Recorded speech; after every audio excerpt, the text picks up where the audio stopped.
ಅಳಿ ಅಂದ್ರೆ ನೀವು ನನ್ನ ಮಗಳನ್ನ ಮದುವೆ ಆಗಲ್ಲ ಅಂತೇಳಿ ಆ ಆತರದಲ್ಲಿ ನಾನು ನಿಮಗೆ ದ್ರೋಹ ಮಾಡ್ಬಿಟ್ಟೆ. ನನ್ ಕ್ಷಮಿಸ್ಬಿಡಿ. ನೀವು ಮಾತ್ರ ಅಲ್ಲ, ನಾವೆಲ್ಲರೂ ಸೇರಿ ಮುತ್ತುಗ್ ದ್ರೋಹ ಮಾಡಿದ್ದೀವಿ. ಅವನೇ ನಮ್ಮನ್ನೆಲ್ಲ ಕ್ಷಮಿಸ್ಬೇಕು.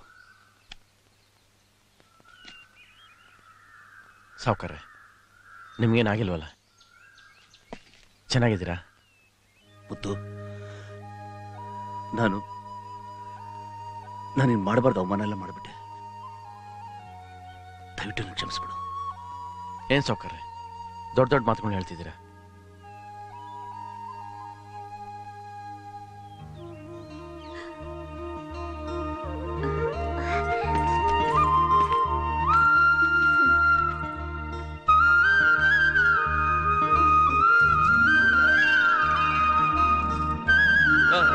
ಈ ಮುತ್ತಿನ ಸರ್ ನಿಮ್ಗೆ ಗೊತ್ತದು ನನಗೆ ಗೊತ್ತಿರಲಿಲ್ಲ.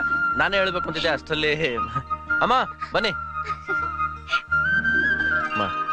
ಆಶೀರ್ವಾದ ಮಾಡಿ. ಮುತ್ತು, ನೀನು ಆಶೀರ್ವಾದ ತಗೋಬೇಕಾಗಿರೋದು ನಮ್ಮ ಹತ್ರ ಅಲ್ಲ. ಏನ್ ಸಾವ್ಕಾರ್ರೆ, ಈ ಅನಾಥನ ನೀವು ಆಶೀರ್ವಾದ ಮಾಡದೆ ಬೇರೆ ಯಾರು ಮಾಡ್ತಾರೆ?